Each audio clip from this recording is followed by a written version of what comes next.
Do you hear that? It's coming closer.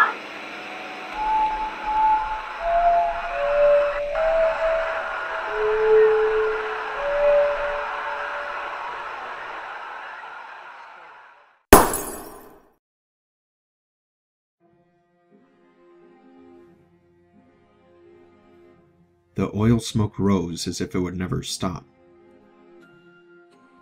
Boiling from the massive hole in both the earth and the pipeline, it had blotted out the sun hours ago, and still showed no sign of stopping.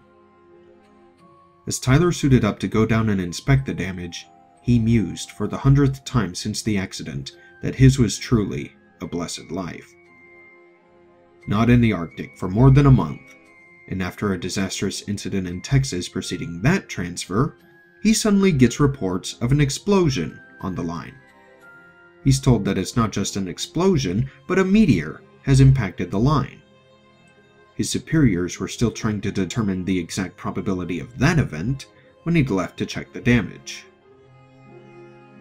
Sucking on the canned, stale air and slowly easing his way down the safety line to the bottom of the hole, he shook his head.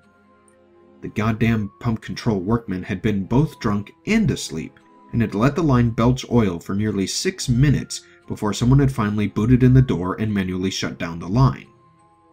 What's more, the crater hadn't overflowed, which meant the hell rock had popped into another line of some kind, or a natural cave, or, God forbid, some kind of underground river.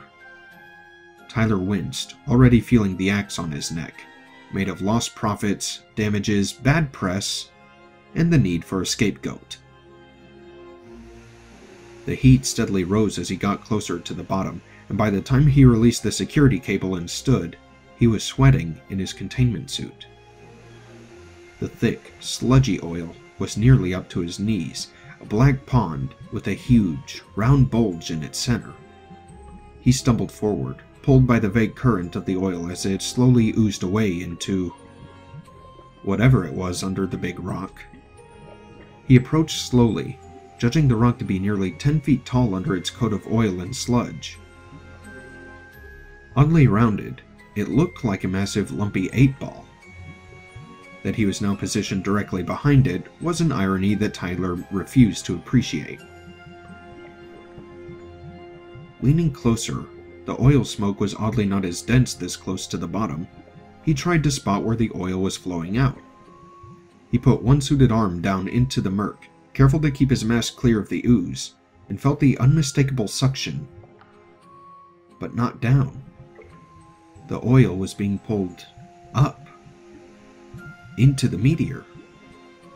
He moved his hand a bit closer to the massive stone, thinking it was some vague trick of the current, when he finally noticed where most of the smoke was coming from. The billowing, black column of smoke wasn't issuing from the oil, but from the top of the stone. 4 great holes were belching the fumes into the sky from inside the stony orb.